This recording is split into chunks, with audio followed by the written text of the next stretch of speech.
جیسے ہی ذی الحجہ کا مہینہ شروع ہوتا ہے، اس مبارک مہینے کے پہلے دن سے بہت ہی بابرکت ہے۔ نبی صلی اللہ علیہ وسلم نے فرمایا، ان ایام میں کیا جانے والا نیک عمل اللہ تعالیٰ کو سب سے زیادہ محبوب ہے۔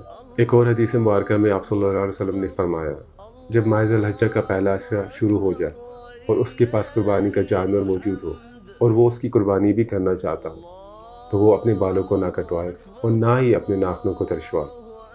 یہاں کچھ نکات ہیں کہ تاکہ ہم سب ان بابرکت دن کو زیادہ سے زیادہ فائدہ اٹھا سکیں، قرآن کو زیادہ سے زیادہ پڑھیں، اپنی نوافل عبادت کو بڑھائیں، اللہ کا بہت ذکر کریں، سبحان اللہ، الحمدللہ، اللہ اکبر، لا الہ الا اللہ، جتنا ہو سکے اللہ سے مغفرت مانگیں۔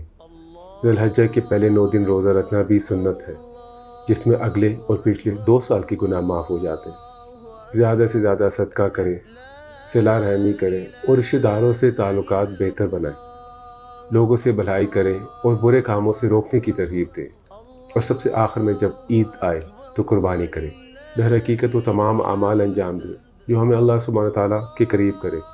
اللہ ہم سب کو دین حق کا پیغام پھیلانے کی توفیق عطا فرمائے، آمین یا رب العالمین۔ وسبحان الله بكرة وأصيلا